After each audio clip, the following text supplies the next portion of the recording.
everyone, tonight I'm going to be making some homemade pizza, and I thought that I would show you how easy it is to make your own homemade pizza dough. This is my old recipe that I use pretty much every week when we make pizza. It really works well, and you can use it as soon as you make it, or you can let it set overnight even if you need to in the refrigerator. So I am doubling this recipe because I need to make 2 pizzas to have enough to feed me and my husband and all the kids. And this recipe calls for 2.5 cups of flour, but I'm going to be using 5 cups. It calls for 1 cup of warm water, so this is 2 cups. It calls for 1 tablespoon of active dry yeast, and I have 2 here. Sorry, I was double checking my my recipe.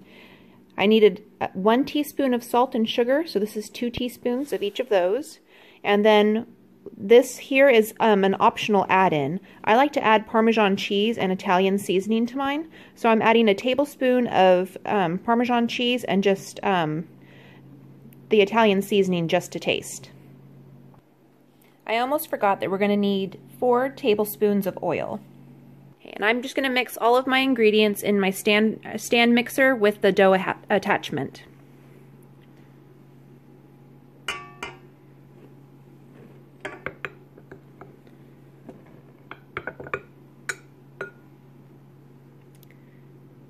So there's the flour and the yeast, and I just dump everything in together. This is not a complicated recipe.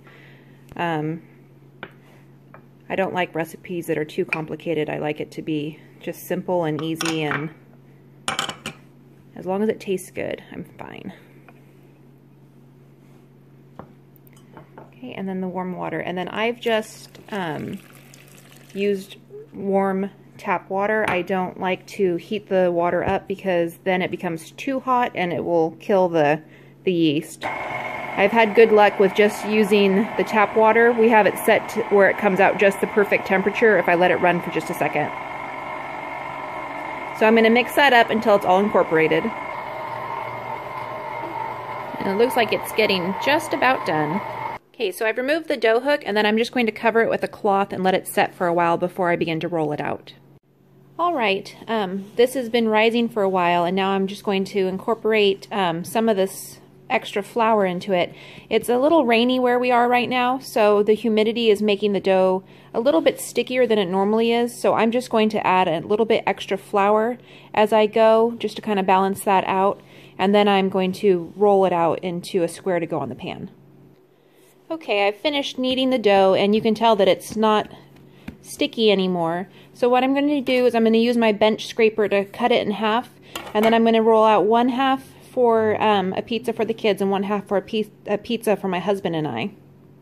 So I've rolled out the dough and placed it on the pan, and I'm just going to go around and prick it with the fork here to help it stop from bubbling in the center.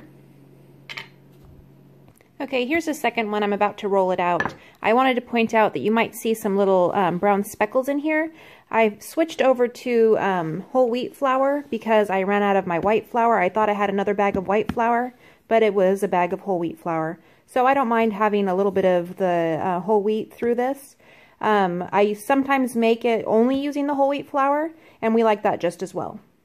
If you're ever rolling out dough and feel like you're not getting somewhere, a good tip is to start from the center and then work your way out. If you go from one side and push, you're just pushing all the dough back and forth instead of stretching it from the center out. Okay, and I'm just going to roll the dough over my rolling pin to roll it up and place it on my tray. So I've gone through and pierced this pizza with the fork, and now I'm ready to add my sauce. So I'm just going to spoon it out and spread it.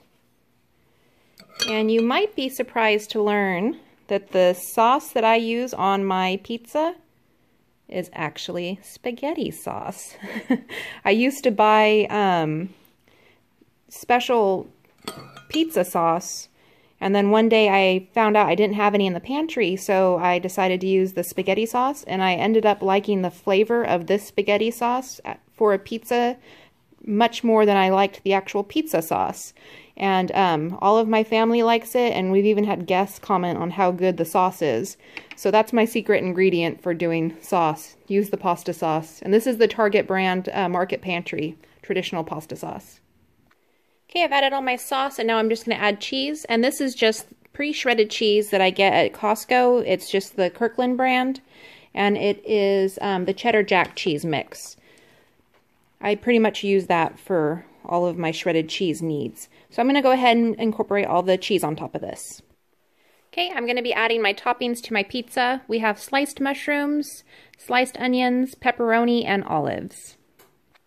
While I'm putting the toppings on, I like to keep in mind that I am going to be cutting this into squares, so I try and make sure that everyone gets a little bit of everything.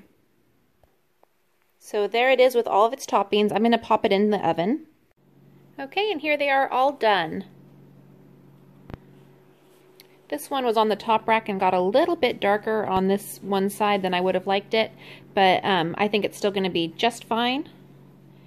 And I had these in the 400-degree oven for about a half an hour. Your oven might be different, so check it after about 15 to 20 minutes just to see if it needs to be rotated or if you want to switch the racks.